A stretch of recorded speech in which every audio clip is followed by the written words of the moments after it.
Good evening, everybody. Well, it is at night. Welcome back to episode 23 of Backstage in WWE. John Fisher here, Brad Shepard alongside you. And wow, I gotta say, I watched both shows this week, Hulu cuts. I because finally my schedule was allotting me some time, and I gotta tell you, and we'll talk about it today, Brad. It wasn't bad. Only watching 2 hours and 2 hours and 47 minutes of wrestling compared to 5 hours is so much better. I gotta say, I can't hide it. It's so much nicer. Yeah, how's it going, everybody? Yeah, I mean, obviously the Hulu cut is much easier to watch. Now, you being the wrestling consumer like I am, 5 hours of wrestling a week is just ludicrous, right? At least Yeah, I mean, it's a lot to ask. I mean, you think about that's kind of like asking someone to watch like two movies a week. it is literally. Well, and even that, like two Lord of the Rings movies. But if we're just talking like a normal like chick flick or like an action movie, like that's almost 3 to 4 because you can think of like an hour and a half a piece, right? But that's the whole theme. That's the whole theme is getting the job done. That's the theme of the week. And wrestlers, some of them got the job done this week because a lot of title change happened, and others got the job done. I did. I watched the shows, and I like them. They were what they were. Brad, I'm sure, did things this week, and and he got things accomplished. Being a father and a husband, I'm sure he was able to scraggle a few accomplishments along the way.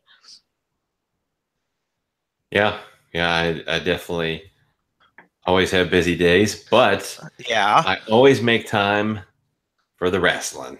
yeah, me too. Me too. Especially since you're going to be forced to watch Japanese wrestling very soon in World Wrestling Entertainment. We'll talk about that a little bit later. But the minor leagues, as Brad likes to call it, are no more brother brother. But we'll extrapolate on that a little bit later. You have nothing to add to that? Well, you said we'll extrapolate on it later. You should be So excited. I will extrapolate later. Japanese strong style in World Wrestling Entertainment, man. It's It's actually Japanese wrong style. Is that kicking people on the nuts? Kicking people in the nuts, kicking them in the head where you think it's a shoot. You work to work into a shoot, brother. If only. Now, before we get into, I think the highlight of the show, because no one's going to want to miss this. Let's talk about the future tag team of Hulk Hogan and the Velveteen Dream. And you, knowing Patrick Clark, I think and Hulk Hogan better than anybody because you still wear Hulk Hogan pajamas at night. You weren't supposed to tell anyone. I'm sorry, my DMs slipped. But what people don't remember is that the original Tough Enough that Patrick Clark was on, Hulk Hogan was a judge. Yes. So there's a meme going around of Hulk Hogan in the Tough Enough poster. It does his point and his point at the camera, and it's the snapshot of Velveteen Dream in a backstage interview. Whenever people asked him about Tough Enough, he's like, "The Dream has no memory of that."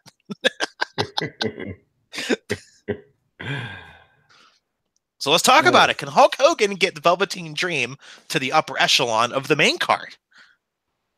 Well, I think Hulk Hogan could probably help anybody's career in professional wrestling. Obviously, Yeah. I view him as the greatest of all time, biggest in professional wrestling. Obviously, Rock is transcended into the movie industry, but that aside, as far as just pro wrestling, Hulk Hogan is number one in my book. So I think he can help anybody. Do I think Velveteen Dream do I think that character needs anybody? No, I don't think he should have anybody. But just working with him behind the scenes, yeah, absolutely, he could learn a lot. from the likes of someone like Hulk Hogan. And they remind me of each other. And I'm sure people are going to be like, "What are you fucking talking?" I think that, you know, Hulk Hogan, let's be honest, he was not a technical wrestler. That was never his doing. Ever. He never tried to be that guy. He was always the entertainer. He was the charismatic one. He could talk on the mic at for the time period that he shined. Well, I would just say again, I would agree with that as far as the WWF, WWE tenure. But if you watch his work in Japan, not that it was, Bret Hart technical wrestling material, but it was certainly a different style than a global audience was used to seeing in WWF at the time. I mean, he certainly can wrestle greater than, his character constrained him to do in WWF. Oh, I'm glad I know that. I never knew that. I always thought he was just, the five moves of doom, but he would always be the guy the crowd needed to wake the F up. Right? He would always be able to turn a show around. He was always the highlight attraction. Dream, current day, is that character. He's larger than life. He brings more to the screen. He could write a good story in the ring with anybody. And I'm not calling Ricochet the world's worst professional wrestler. Far be it. He is a very, very good wrestler. But I saw more from Ricochet in one match with Velveteen Dream as a true wrestler than I ever have in his indie stuff, where all he would do is flippity do BS. And if you like that, that's great. It's not for me. I like flips when they can add to the match. So like I sort of dig it. But that match from Ricochet may have been his best true wrestling match, and of course it's with I think the best wrestler in NXT, Velveteen Dream. Well, it's certainly a lot closer to a style I'd like to see. There was definitely some flippity doos in their match. It was the main event for me as far as NXT TakeOver goes. It was the match I enjoyed the most that night, the match I was looking forward to the most. And, I thought Velveteen Dream outshined Ricochet in a lot of ways. He did.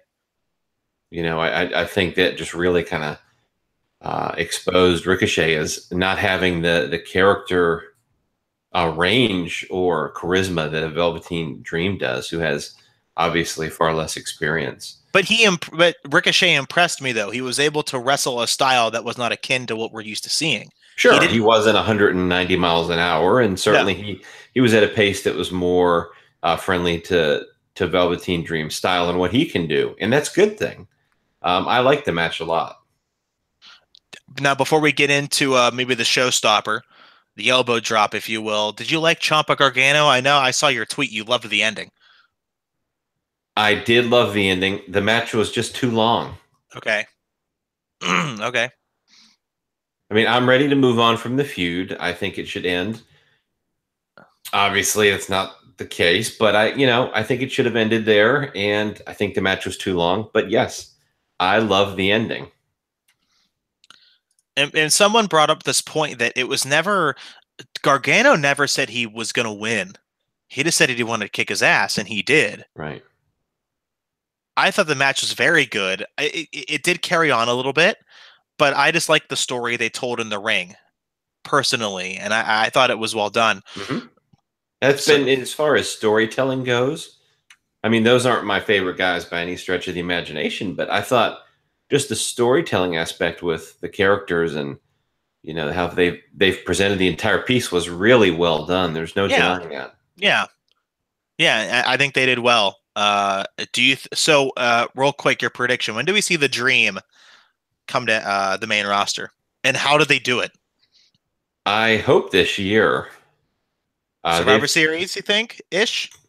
Well, they've considered it for a while, but it's always kind of timing and is he ready, sort of a thing. But I really think that's someone he's got to go up to the main roster at this point and start to learn and win. And man, if he could get 5 or 10 years learning with the best in the world, when he hits his peak, his prime, he's just going to be phenomenal.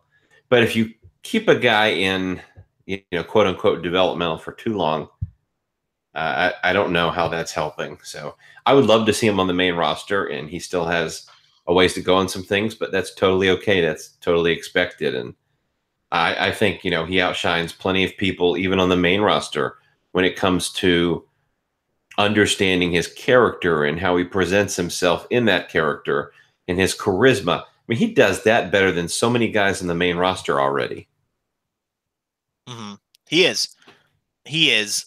I hope so. If I were to bring him up, it has to be in front of a marked crowd because a lot of times trends begin from a marked crowd, like the burn it down thing. That started from WrestleMania, the Raw after Mania, with the huge burn it down from the crowd. It was never big before they did it. And I think that huge reaction allows casual crowds, like say like Des Moines, Iowa, or Buffalo, New York. It allows them to think like, oh, well, this guy's great or this girl's really good. So I hope they do it right. I really do.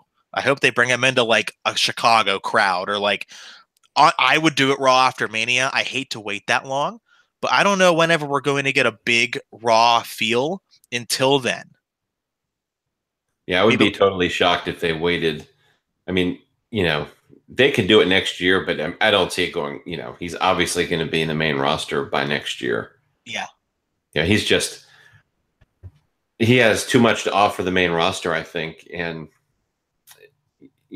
I mean, his character right now in developmental, it's in a very interesting position because he loses all of his big matches. But he's still over like Rover. Yeah, but that'll eventually hurt him if he doesn't win anything. He needs, just like Elias, he needs that signature win to give some legitimacy to his character, that he's not just a charisma act, that he can actually go in the ring and win matches someone that the crowd can invest in.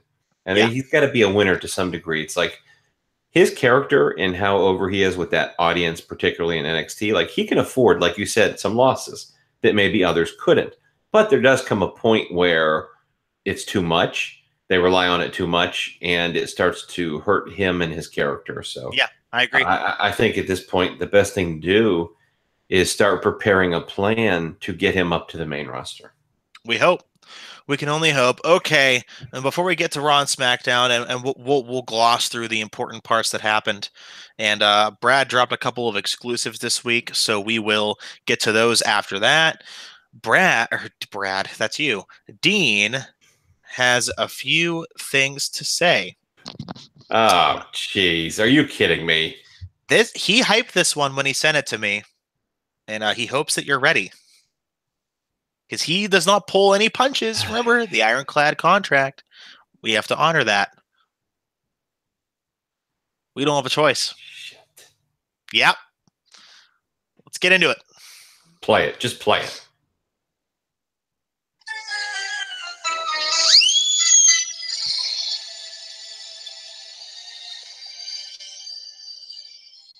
Get it? I'm a clown, according to one person on the Twitterverse. Except I have an ironclad contract and I'm going to continue to drop the elbow. And this week, Jon, Brad, Backstage in WWE is getting the elbow drop. And I realize that even with that ironclad contract, that this could end up being my last podcast because of it. But I listen to every podcast that you guys do. I listen to where my placement is in it, and I listen to Brad trying to bury me unsuccessfully. And, because I want to hear it. I want to hear what you guys have to say about wrestling, about WWE. But last week, guys, you both hate wrestling. Now, you've as much as said so. Jon, you've as much as said so.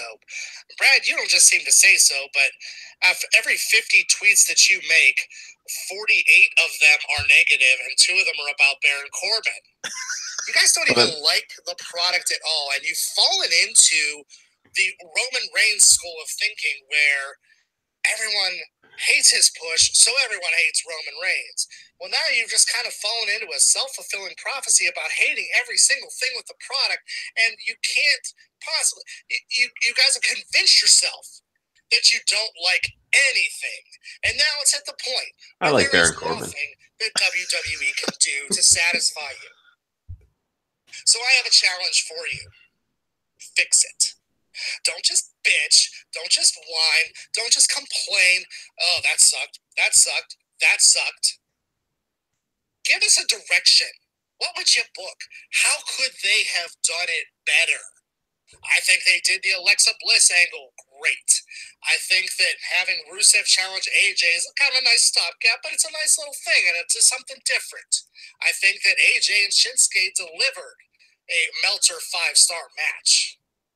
There are good things. Yes, there are problems, but beyond just better writing, there are ways to fix the problem. And if you guys are going to truly analyze it, you've also got to know what happened on Raw and SmackDown. You've got to watch, whether it's the Hulu cut or something else, watch the product. You can't come on to do a podcast and be unprepared and not know who fought in a match 2 nights ago on SmackDown. You got to know. You got to do the research. Do you ever listen to Conrad Thompson on his podcast? Do you think he goes in there with Eric Bischoff? Do you think he goes in there with Bruce Pritchard unprepared?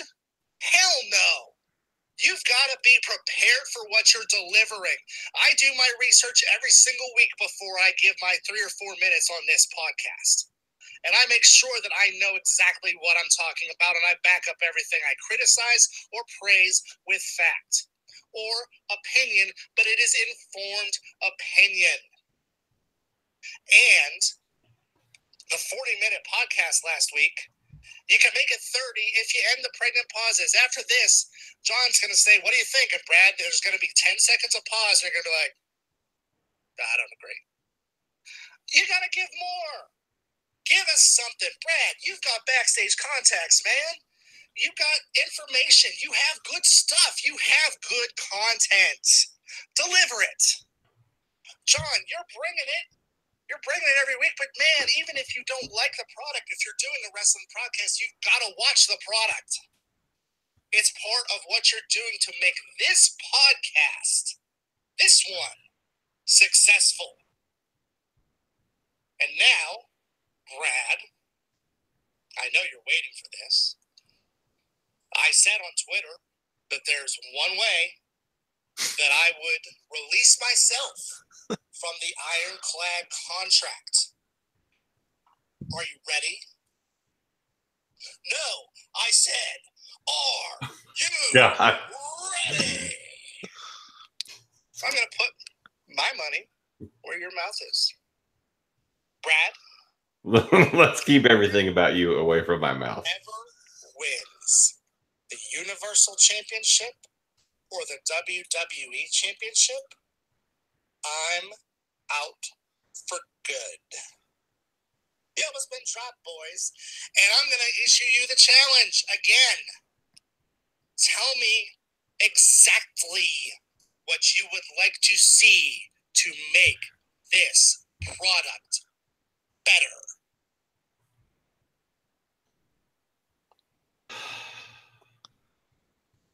I'll let you go. Well, I was going to give this a 10-second pause. Oh, is that like Edge and Christian's 5-second pose? Kind of, yes, but less entertaining and over a podcast. So let's talk about that. Can we fire this asshole? Can we fire him? Wow. Is he fired? It has to be a majority vote. Are we sure it's an ironclad contract? Did that thing accidentally hit the paper shredder?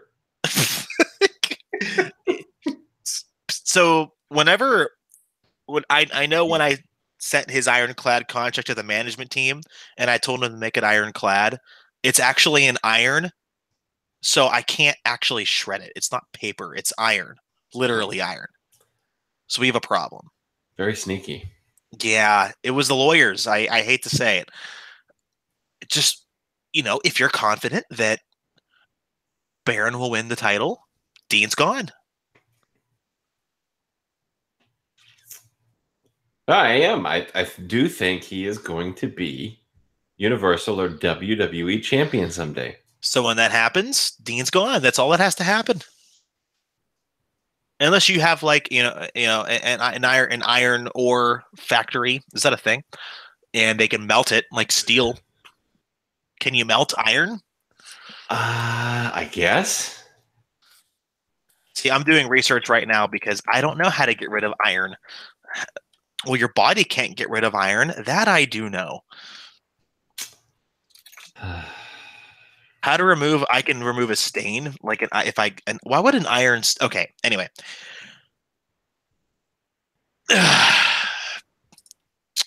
You know, it's funny. And Dean's words of passion and lust for us in this show. He was talking about like putting something around my mouth.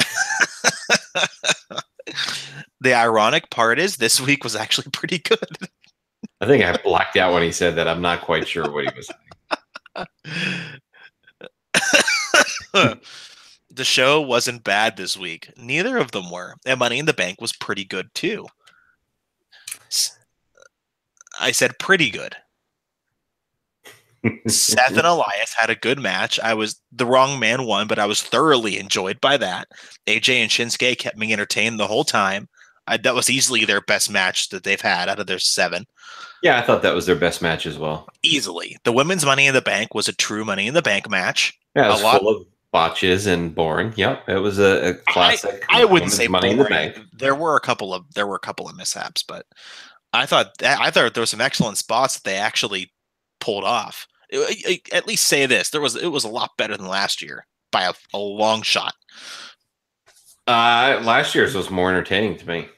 You liked last year's better, but it didn't really do anything. Yeah, it did. Yeah, absolutely. Carmella won with James Ellsworth. Yeah, but he got the title. I didn't like a man winning the first. I was on that train. I didn't like that. Anything else but the ending is fine. Oh. Ellsworth returned to help, Carmella win, pin Asuka clean. Great. Can we say the Asuka experiment is over? As I've been saying. No, because she's still over. She gets big pops still. It's not over. But her as like a dominating force is probably over. Yeah. Mm-hmm. Yeah. The men's Money in the Bank. I loved the match, hated the ending. But I was very entertained by the match. Yeah, I thought it was a good match, maybe the best of the night, but yeah. I just, the winner was what I had the issue with. And I think that was a theme for me was, there was some people who won the matches and I didn't think that was the right choice. Yeah. And that's fair. I mean, we're not going to no one's going to like everything. No matter who you are. You're not going to enjoy every single thing. Except Baron Corbin. He sucks, but we'll get to that. I got to say, Baron was a big part of the Hulu cut. Yes, he was. This week. He was. The biggest part, I would say. Yeah, he was in a good bit of it. Did you watch the Hulu cut too, or do you just know what was on it? I'm actually a Hulu subscriber, but also I did watch the show live as well. Okay. When I say live, it was actually on delay. Well, sure. So, I can always do some fast forwarding through like the women's matches and commercials and Kevin Owens matches. And now I don't have to fast forward through Sami Zayn matches because he's injured. Yeah, because you like seeing people hurt. No, I don't like seeing people hurt. What are you talking about? That's kind of what you're saying. Hurt. I'm just saying I don't have to fast forward through his matches now. Oh, yeah, sure. You're the only one. You're the only one. At least he still has a job, unlike your other favorite wrestler who's a drunk and is now fired. So that's nice. I mean, the good news is about Sami Zayn is like he doesn't have to do like a lot of rehab to like get his physique back after the surgery. What? Well, I mean, Baron Corbin has no physique, so at least he has to work to get one. Stop. Yeah. Oh, you're ridiculous. You're ridiculous. I hope Sami Zayn has a fast recovery. He's one of my favorites. And I think we see Dean Ambrose return because Sami Zayn was a good upper mid-card guy, would do a lot of the workhorse at live events. He'd wrestle 20 to 30-minute matches, to put the babyface over and put on good matches. But now he can't, so someone else has to do that. And it's going to be Dean. I just don't know when he comes back, but I think it'll be sooner now rather than later. unless Seth Rollins just gets that role, but he's a babyface, so I don't know who's going to be able to do that. Well, yeah, I mean, if they go the direction of like Ziggler and McIntyre, Yeah, then Dean can come back and help Seth. sure. But that whole thing was puzzling because obviously, and I talked about this on my review podcast for Money in the Bank, but it did make sense to me. Elias needed the win, and then they turn around the very next night after he doesn't get the win, and they give the title to Dolph, who's in a tag team So that they're pushing. So here's what you do. I'm in favor of random ass title changes. I am. I think they can be utilized. I am once in a while, sure, yeah. And I mean, we haven't seen a shocking title change on the main roster in a while, so I liked it, but it was the wrong guy. You should have had Dean come back and win. That would have made sense. Is a heel. A. B. He returns. Big pop, just to swerve the fans all over again. And you have now a 4-month program if you want to. John, I think you're being negative. I think you need to be more positive. I think you need the power of positivity. Would you push the New Day? I would, right off of a cliff. Because they're very... Okay, for all of the dick sucking that you give big guys, you don't like Big E? I think he had a hell of a match this week. It was very good. Yeah, I've always seen Big E as a single star. Absolutely. I really loved what New Day was doing initially, but now they're just kind of like a tired PG lame comedy act that's just boring, and they've got to evolve somehow. I'm just not very interested in them at all, and I think the pancake thing is so stupid. I would I'd love to see them. It showed its ugly head when Big E had an amazing match with Daniel Bryan on SmackDown. Excellent. And the New Day wasn't even at ringside. It was just Big E and Daniel Bryan, and those two went 20 minutes. Yeah. I thought Big E almost killed Daniel Bryan a couple times, but hey, mistakes happen. Yeah. But we'll get to that in a little bit.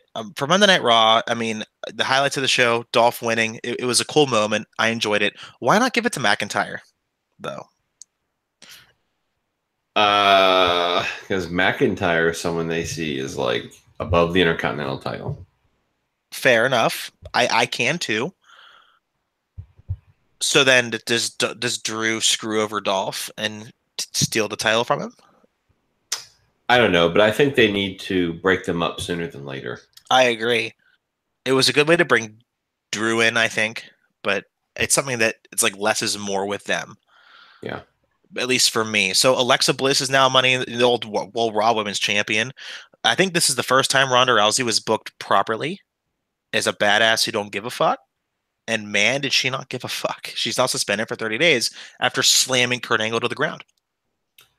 Yeah, I love this. Me too. And she's the only thing that has my interest or has me invested in the women's division whatsoever. Yep. And yeah, I mean, even overall, her match I really enjoyed with Nia Jax, and I thought, the cash in there at the end, I thought it was all well done. But yeah, I've loved what they've done with Ronda Rousey overall. Nitpicks aside, and I think, man, she's just really good, really natural at, selling and just having that kind of ruthless aggression and having an air of legitimacy to what she's doing, obviously because she does, but it's been really well done. Well, this was the penultimate moment for me, without a doubt. I thought it was extremely creative. And I liked how she just didn't even hesitate and just, judo hip tossed Kurt Angle to the ground. Amazing. It was amazing. So now we take the main event of the women's and go to the men's. Bobby Lashley should never get a script ever again or talk ever again. I think he's a worse actor than Roman. And I like Bobby. He's a good look. I like his face. It screams charisma to me, but as soon as he opens his freaking mouth, he ruins it all. And it's not his fault. They keep giving him a goddamn script and they just can't do it anymore. They're not going to stop for whatever reason, because they can. Yeah, But Bobby Lashley's, he's an interesting one. wasted potential to be something pretty damn big. Yeah, and he's also got a track record of no showing independent shows. Yeah. I won't go into any detail, but I do know of a few times where he's no-showed independent shows, where he was booked and supposed to be there and just didn't show up. So then why are they putting so much? Is Bobby going to fight Brock at SummerSlam? Well, I don't know why you're not bringing him in if he's not going to do that. I mean, I don't know what he really adds other than he's the perfect physical legitimacy to have, as an opponent for Brock Lesnar. You look at them; they're very similar in size, athletic too, both of them. Both MMA fighters. Yeah, I mean, I could buy Bobby Lashley beating Brock Lesnar in a fight. Easily. Yes. In a worked environment, absolutely. It's passable as something I could believe. And so, yeah, I mean, why else would you bring that guy in if that's not a feud you're going to go to? I don't know. Well, I don't even know when Brock's going to show up on TV next. Yeah, hopefully I'll find out more, but yeah, SummerSlam was not a guarantee last I heard. It's not concrete. That's what they wanted. It's fucking but it's acid. Not concrete. And he's got no scheduled dates after that. So there's something very interesting going on there. What's Vince's rationale with this bullshit? I got to be honest with you. No one cares anymore. Nobody about Brock Lesnar. He's not a draw anymore. He's a nothing. The title doesn't mean shit. They think very highly of Brock, and he certainly is able to do things that almost nobody else is. What, get suspended from the UFC twice? We'll see what happens. It's going to be very interesting around the fall and winter time to see what happens with Brock. When is he going to lose the title? I want the title on the show. Is that so much to ask for? I think he needs to lose the title like yesterday. I thought that for a while. Last year, you mean? I just think when you look at major title reigns as far as the Universal Championship, or which is obviously fairly new, or the WWE Championship. It's a joke.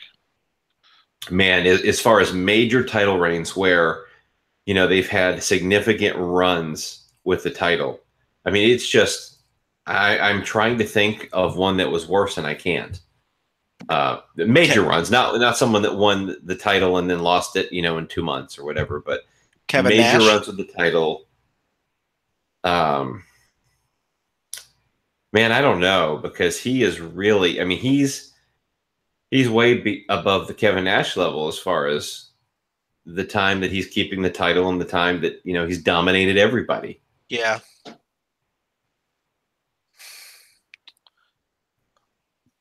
Yeah, it's a real puzzling thing to me.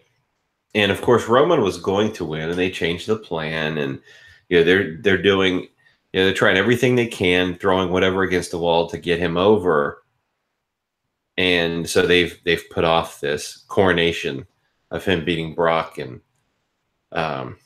it's going to be real interesting to see what happens. Obviously, Strowman winning the Money in the Bank match was intentional.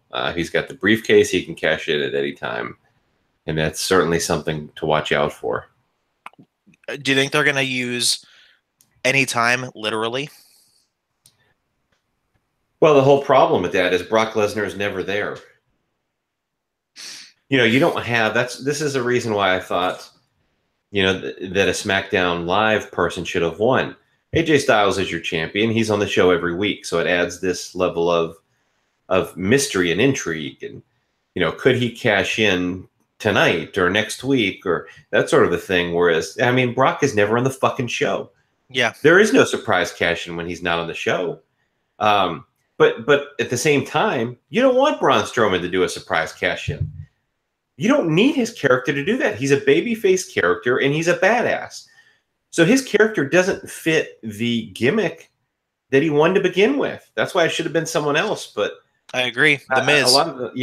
I would have given it to The Miz. But a lot of the mystery and intrigue is gone now because he's, he could be cashing in on a guy that's never there. Just makes me sad. Just makes me sad. So, SmackDown had the Gauntlet match. Now, before that, would you like to prove Dave Meltzer wrong? Here's the floor. I'll give you 3 minutes. What am I proving wrong? Sanity. Oh, well, he was wrong. I mean, I don't need to prove it. I mean, he said Vince had soured on Sanity. He speculated that. And, what could he possibly do with him and blah, blah, blah. Now, he's saying this, but at the same time, he doesn't understand what I do. What I already know is not only are they going to be debuting at the right time, of course, on the SmackDown Live show, but they've got a T-shirt coming out that they've been designing. Now, a person or a group from NXT being called up to the main roster that already has a T-shirt the day they're on their first show of SmackDown Live. They're if hot. You don't think Vince doesn't think somewhat of them highly, or think that he doesn't like them? I mean, that's totally illogical. So They're that's hot. just wrong. And I'm not a big Sanity fan, as you know, but clearly there is some investment there, and there has been. There was never a situation where Vince soured on them whatsoever. That just wasn't true. And they come out and destroy the top babyface tag team on SmackDown. Yeah. And in their debut, they come out and beat like the best tag team in professional wrestling. They didn't beat the Revival. Okay. Yeah, the Revival are losing every week, so they can't be the best tag team. Sorry. Are we talking kayfabe or just in reality? And I'm a big fan of the Revival, actually. I know you are. Yeah. I know you are. And I think the best tag team in pro wrestling is the Usos. I think it's been that way for a while. Yeah, they certainly have the accolades, no doubt about that. Yeah, so we had Sanity come out and crickets because the momentum that they had in NXT kind of dwindled. But hey, I'm not complaining. I would have had them debut a year or 6 months ago. Or not 6 months ago.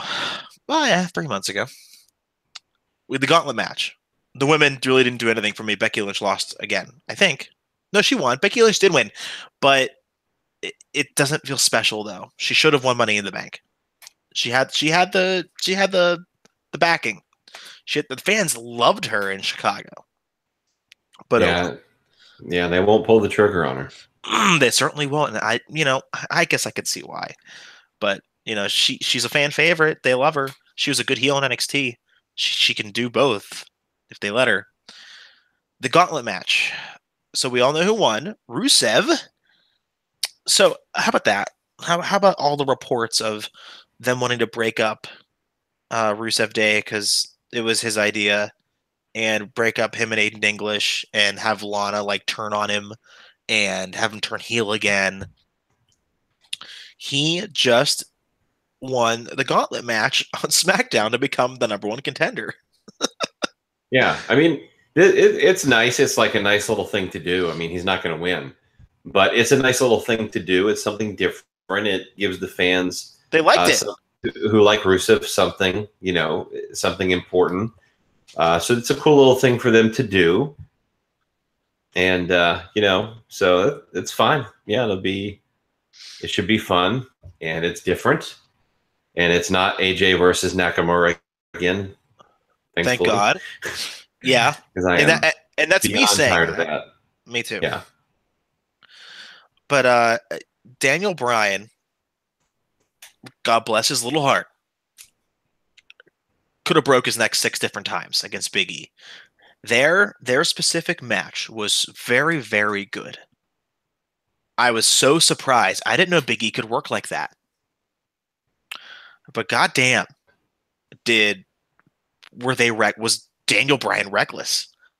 And here I am thinking like, oh, he just wants to, take it a little bit easier, get like a submission game as his primary style, so he doesn't have to take big bumps anymore. Oh no, I was so wrong about that. Yeah, at this rate, I mean, if he keeps this up and he's working a full schedule, I don't see how, if they're checking him every match, I just don't see how he can do this long term. Well, he He's doesn't just, wrestle that kind of match long. I mean, every week. He maybe wrestles that match once a month, but it does take a toll. yeah, I would say so. So what were your overall thoughts of the Gauntlet match? I think the highlight for me outside of Big E and Daniel Bryan was the Miz pinning Daniel Bryan in 2 seconds. Very well done. Very well done. I really enjoyed that. I thought it was perfect. It was. Yep. And then he just throws him out of the ring. Yeah, it was great. And, that may be the catalyst for their summer feud. Is it going to be for the belt? I don't think it's going to be. No. I don't think so. I was hoping so. So then who does AJ fight at SummerSlam? That's a good question. It can't be Big Cass now going over Strong. Yeah. I'll drink to that. The one thing they're lacking, and I talked about this again, I believe it was on the Money in the Bank review that I did. There's not enough heels that are legitimate on SmackDown Live. That's why I disagreed with Big Cass losing, but of course they fired him now. But they really don't have a lot of depth in the legitimate threat heel department on SmackDown Live. They've gone to the Shinsuke well so many times that it can't be him. And I know you would disagree with me in a heartbeat, but I think Bobby Roode could be an amazing heel if they gave him the opportunity. And him and AJ could put on some good matches. I know you don't like Bobby Roode. I get it. But he, in my opinion, he was a terrific heel in NXT. Well, this is the big leagues, pal. I know. You hate Bobby Roode because you No, I don't. I don't hate Bobby Roode. That's not true. I just think he's a good hand. He's a good veteran hand and a mid-card talent, and he's on Raw anyway. But, I do think Bobby Roode, I'll give you that. He is definitely a better heel than he is a babyface. There's no question about it. Then what did they do? Okay, that's fair. Then what did they do on SmackDown? Randy Orton, if he was healthy and wasn't enjoying his time off, again. Yeah, no, that's a fair point. What I would do is I would have Baron Corbin. Shut up. Come over to SmackDown Live. No, you wouldn't. I would have him squash AJ in 8 seconds. Just bring the belt back over to Raw, where he's the constable, and he's also the WWE champion as well. Then he would actually unify the belts by defeating Brock Lesnar in a record 7 seconds. Okay, what would you really do? No, that's what I would do.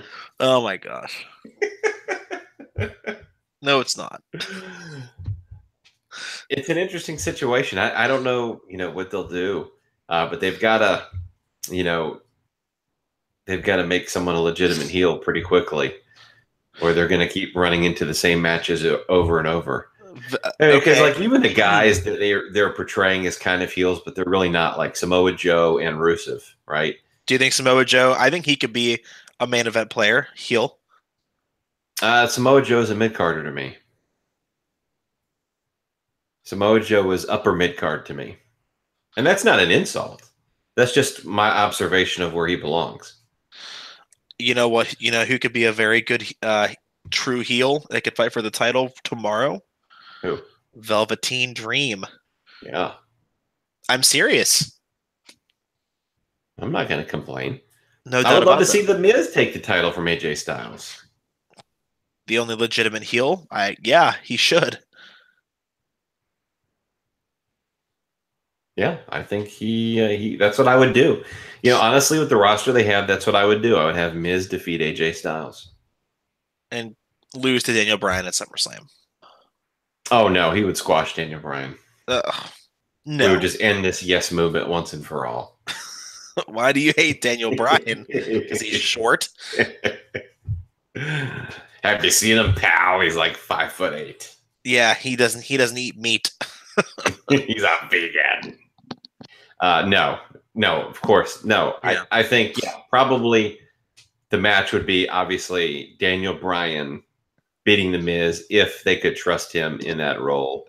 Obviously, physically demanding and making sure he doesn't kill himself. But yeah, that would be the match. I think, to me, the money match on SmackDown Live that they can do right now with an established backstory is The Miz and Daniel Bryan. That's what I would like to see. Yeah, I want it to be for the belt. Bad. Yeah, I want it to be for the belt as well. I think that would really add to the story. It doesn't need it, but I think it would really add to it. Well,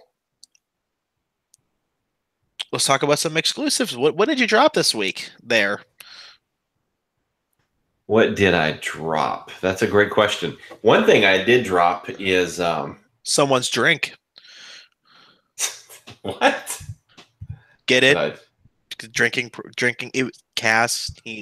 Oh, okay. Yeah. I'm like, what the hell are you talking about?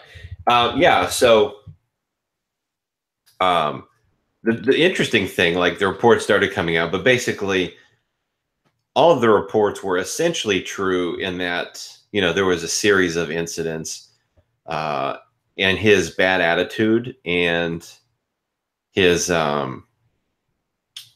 drinking, his behavior when he was drinking. And it just, okay, so he was really in the doghouse when he did the midget deal on SmackDown Live, where he went off script with beating up the midget. And there were some other little incidents too, but this has gone on a long time. Like, his behavior has gone on a while. Mike Bucci, former WWE superstar, and of course wrestled in ECW. He was visiting one night. He was in the area visiting the boys in the locker room, and Cass allegedly tried to big league him and told him to leave the locker room. So yeah, wow. There's just he just he sounds like Enzo Light or something. So yeah, it just caught up with him, but he really got into the doghouse during the midget incident, or little person incident, I should say, to be sensitive, and that's what really started the heat. And they just had enough. But the interesting part of it was that I was told from a high-level source in WWE was that they felt like they had enough big guys that they could let him go. Like, there was no leverage there on Cass's part because, he's this 7 foot tall and can't teach that, because they have big guys like Drew McIntyre and Baron Corbin. And that was their thought process when they considered that decision to release him. Well, Baron Which I Corbin's, was marking out, of course, because he's not that big. He's not that big, though. What, are you kidding me? No. He's a little soft. SOWFT, soft. SAWFT. Is that what you're trying to say? Yes, I am. His job is now LAWST, lost. Now, let me preface it by saying I'm not making. If he has a true drinking problem, I hope he finds help, and I hope he gets it fixed quick. I don't ever want to make fun of anyone with a drinking problem. It's not funny. But the guy's obviously a fucking douchebag, and he got fired because he's an idiot. Plain and simple. That's it. Yeah. And again, if he has a problem, I hope it's solved, and he flourishes wherever the hell he goes. Just not watching me not on the TV screen that I watch once a week, please. Yeah. I mean, I did think it was funny that a lot of sites were reporting, oh, he was drunk during the European tour. Newsflash. They're all drunk during the European tour. That's what they do. Yep. Like, get a clue, man. Yeah. So, but no, it was just more about, like his behavior, and attitude. So, yeah, that was that. And of course, the Brock Lesnar schedule thing, which I talked about as well, which was very interesting. Normally, obviously, they would have a schedule for Brock Lesnar internally, so they know what his dates are. And in this case, they do not. They no longer do. And so I did this. So I did the story, and they announced on Raw that there would be a number one contender match for Extreme Rules, but they never said what the date of the title shot would be, which I found very interesting. It aligns with the information I was given that they wanted for SummerSlam, and it's likely to happen, but it's not concrete yet, and that was as of last week. So yeah, it's very interesting, but like I said, it's going to be very interesting to see what happens with Brock in the fall and winter time. If he takes a leave of absence, or if he sticks around. I don't care what they do. Like, just get the title off of him. They have to take the title off of him. It's boring as shit. It is. It's just beyond that point. It is just not good at all. There's nothing that I want more than to see the title back on the show. I don't think it's that much to ask for.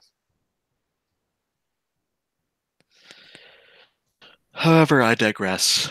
I do. Is there anything else you want to inform the viewers on before we? What did you think of Aleister Black?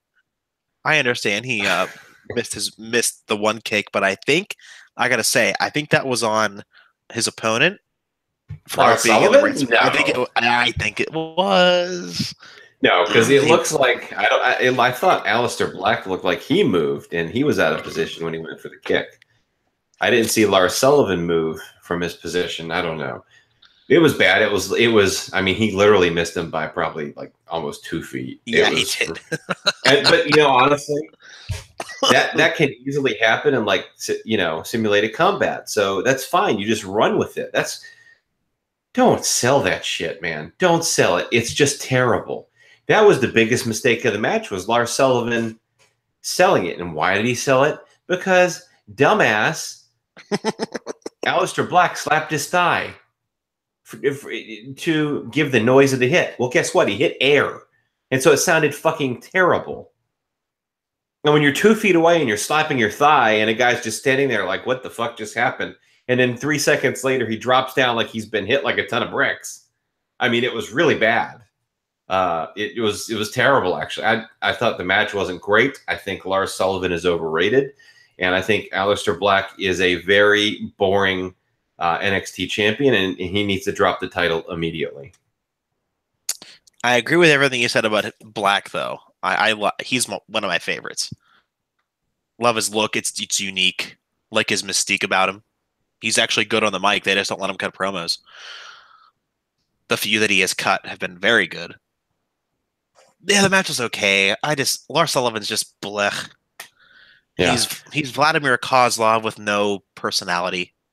Yeah, I don't get the hype, and he's the big guy in NXT, but as soon as he goes to the main roster, and he's like 6'3", 280 or whatever, I mean, it's going to be like, a lot of people are 6'3", or close to it. The Miz is almost, it's like a lot of these guys are close to 6'3". So he's not going to have the height like he does in NXT. And granted, he's got big size, but he's not like so big that he's a real monster. And so I think that's, I just don't see him being like a big success in the main roster. Do you see Tommaso? I know how you feel about Johnny Gargano. Do you feel Tommaso Ciampa has a future on the main roster? No. Not 205 Live? Really? No. He is the best heel NXT has ever seen. I don't know about that. I would say Bo Dallas could be. There has never been a reaction that Ciampa has gotten in NXT. Not even close. But Yeah, I mean, also, they've told a great story with this. I mean, this is yeah, the best story they've told in NXT, that's period. that's very true. Mhm. So that helps tremendously. But yeah, now Tommaso Ciampa is too small. He needs to be in 205 Live, and if he's not going to be big on the main roster. That's just the reality. I mean, the Daniel Bryans of the main roster in WWE are an outlier. And as much as the industry it's evolved and there's a lot smaller guys now. Vince is still a believer in the big guys, and I don't see it. So maybe I'll be wrong, but I think they've done a great job with that story and with his character as a heel, and so that's been really great, and they've done great work in that regard. Kudos to them. But when you're talking about the big leagues and coming up, and it's a whole different world. And before we go, when do we see John Cena come back? Survivor Series, SummerSlam, WrestleMania 35. Probably when he's doing his next interview to convince you he really, really wants to have babies this time. I don't know. I don't know when he's coming back, but I don't miss him. I'll say that. You don't? I love don't. Cena. I do. I think he's awesome. I'm not saying he sucks or anything like that. I'm just saying from a show standpoint, week to week, I don't miss him. But he can put over that guy that needs that. I mean, his thing with AJ Styles. He didn't put Styles on the map by any means, but he propelled him when he was new to this company. Jericho did well with what they did and with the matches that they had. But until Cena did his work with him, AJ was just another guy that was new and was high because he was coming from somewhere else. Cena and Styles at SummerSlam was one of the best matches in the last couple of years to a lot of people. Who won that match? AJ. That propelled him to the title scene on SmackDown. Why? Yeah. I guess I should have done my research. We are a podcast on pro wrestling. I should have done my research so that I knew that answer ahead of time. Yeah. Yeah, I'm just, who would he put over? John Cena just doesn't put a lot of guys over. The Velveteen Dream. Yeah, I would go for that. But no, John Cena, look, it's the point right now where the John Cenas and the Brock Lesnar's need to put 1 to 2 guys over. 1 to 2 top guys that the company's invested in that they're going to run with. And Randy Orton. Don't forget about him. Yeah, Randy is Randy. What's that mean? I don't know. It means what it means. If you had done your research, you would know what that means. Or if Cody Rhodes wants to come back to WWE, Cena can put him over. Yeah, absolutely. No. Oh, Cena. Yeah, I thought you meant 205 Live. Cody Rhodes is not. He's over 6'2". He's tall. No, he is not. Cody Rhodes? Yes, he is. He's not over 6'2". That is false. That is fake news. I thought you liked Cody Rhodes. I don't dislike Cody Rhodes. We watched him one of his last WWE shows ever. We did when he was Stardust. Yeah, he is actually not Wikipedia or WWE. This is another source. He's 6'1", 215, which is true. He's thick. I don't know what that means. He's muscular. 6'1", 215. Are you talking about his butt? Yes. Yeah, that's what I thought. Yeah. That was code word for butt. You know what? I think Cody could do really well if he came back. He has done the most without... How should I put this? He has done the most after leaving the company than anyone I think has ever done it. Ever. In this era. We're talking 2008 and on. Oh, he's done a tremendous job of marketing himself and advancing his career forward without the WWE machine. There's no denying that. Absolutely. And it's the perfect time because this is the era of the hardcore marks. And, this is the kind of stuff they support. It's the perfect time in professional wrestling history to do something like this. And he's capitalized on it. Very smart. And good for him. Will he ever come back? I think he'll come back. I don't think he has any grudges to hold. Maybe he'll come back. I don't know. I think he'll definitely be older. I mean, I think the plan is for him to come back eventually. Sure. He's just kind of building up himself as a commodity to come back. And why not? Yeah. Drew McIntyre did. Look at him now. Yeah, now he's in a tag team with the Intercontinental Champion. Yeah, look at him go. He's on a roll, baby. All right, it's late. I've had enough of you. Where can we find you online? That does tend to happen. You can find me on Twitter. That's really about it. At the Brad Shepard, SHEPARD. And hit me up, follow me. And if you put me over, I may follow you back even. I'm at John Fisher TV on Twitter. Next week, this is news to Brad. I didn't tell him yet. Next week is the second installment of the Butterfly Effect with what now? What was it? Yeah, what if sorry, I'm very sleepy. Magnum. Thank you. What if Magnum TA never got into a car accident? It's a very interesting one. And I would say before you guys listen to that show, research. Yeah, I would say just look into it at least a little bit so you have an understanding of what we're talking about, because it really is a very interesting story and a very interesting what could have been. And I think, it's been long enough that maybe not enough people know the Magnum TA story, and it's certainly worth your time. Yeah, and Brad will be taking point on that one. I wasn't, he was alive back then. Into wrestling, I was not even alive yet. I'll do my research though before. And like Dean was what, in his 20s? I think he was like 36. I don't know. Okay, yeah, 36, 36. Yeah, I don't know. But ages run together for me. But yeah, he's going to provide a lot of insight too, because he was hardcore into wrestling at that time. And I think it's going to be a lot of fun.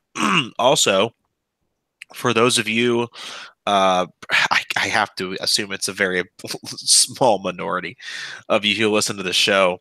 Brad and I have tweeted and talked about our love for the show Riverdale on the CW network. It was announced the other day that it will be returning for season 3 on October 10th, Wednesday, October 10th. Before then, we will be doing a Backstage in Riverdale episode. So that's only like within the next 4 months. So it could be coming up before you know it. Yeah, I'm very excited about that too. That's too. like a well-written show, unlike Raw and SmackDown. Oh wait, I'm being negative. No, actually, I can be negative because like 48 times out of 50, I'm negative, and then but the 2 I'm positive, but they're about Baron Corbin. So I've already put Baron Corbin over twice, so I can like be negative like 44 more times. So it's fine. It's totally fine. Everything is fine. Yeah, and think about it. So we're doing the Butterfly Effect next week, and then there's going to be a Butterfly Effect in July and August and September. So there's already 3 gone. So like within the next 10 podcasts will be the Backstage in Riverdale episode, and we'll be previewing season 3 and recapping seasons 1 and 2. So before that, well, I just want to say, and I think it's fair as we talk about good TV shows that we present a build to this show, Backstage in Riverdale. John has a very interesting theory about the cast.